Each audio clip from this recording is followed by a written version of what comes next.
Hey guys, Scott and Nate from Play Your Court, and today we're going to show you a simple mistake you might be making that's preventing you from finishing the point.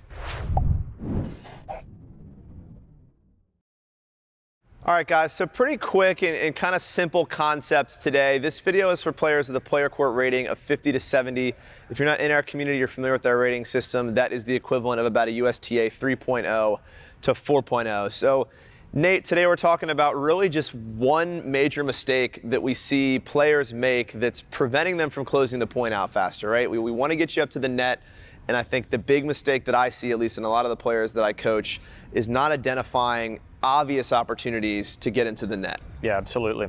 I mean, this is critical, right? Like, who wants to play a 20-ball rally? This is on the biggest stage possible. The top players are getting to the net.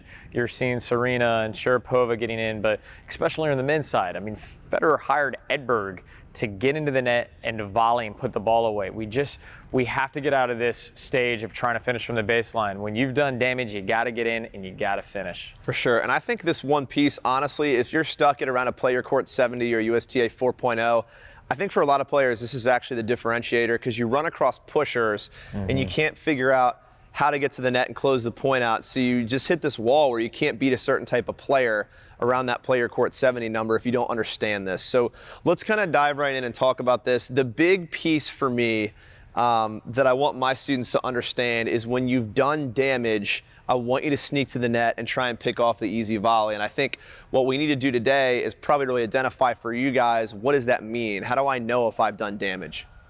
Yeah, so what does damage look like? Duress. Right?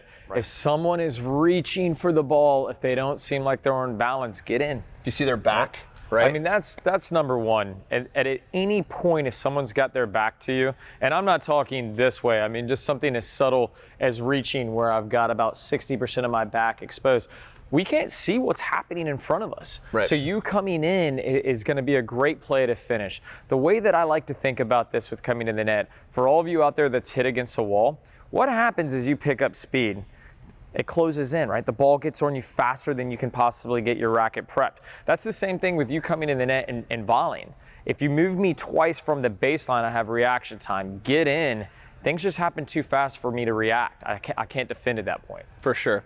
And I think I agree with Nate. I'm just looking for visual signs of stress. At a higher level, we're looking to anticipate whether or not we've done this to a player. So as you always hear us say, you know, good play would be reaction, great play would be anticipation. So good play here would be, I hit a monstrous inside-out forehand, I see Nate starting to reach, and the light bulb goes off, oh man, I got to sneak up to the net and put this volley away. Great tennis would be when I hit that inside-out forehand and the ball leaves my strings, I realize he's going to be reaching, I should take off right now. So I think probably it would be helpful to just sort of show what this looks like, right? Maybe we jump out there, hit some balls. I don't know, do you think you agree or do you agree with my assessment? I agree, and I'm also getting ready to put you under duress in this video. Ooh. So let's show these guys when to sneak into the net. I'm going to put Nate under some duress here and get to the net.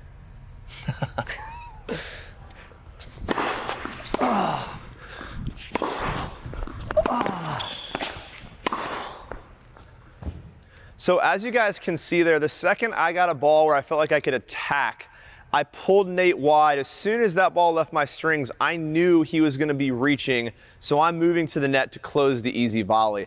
The big mistake I see Play Your Court rated 70 players or USTA 4.0s make is they get that ball that does that damage, and then they pull back to the baseline and they never punish their opponent for being on defense. Nate poked that ball back. If I'd stayed on the baseline, he would have reset the point. I'd have to hit another great ball to get to the net and take advantage and close the point out. I don't know if it was great. I mean, it was a little better than average, but it wasn't all that awesome.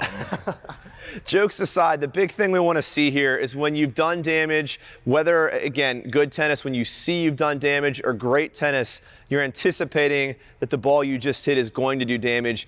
Get to the net. I think you saw that volley I had to hit was not a very difficult volley. So even if you're saying, Scott, I don't like to come to the net, my volleys aren't great, they don't have to be if you're doing this correctly.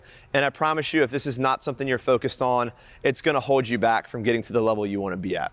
Guys, we really hope you enjoyed that video. Unfortunately, we just don't know a ton about your specific game, but if you hit the link below and take a few seconds to fill out a few questions, we'll send you videos, instruction made just for you. Hit the link below, and we'll see you here soon.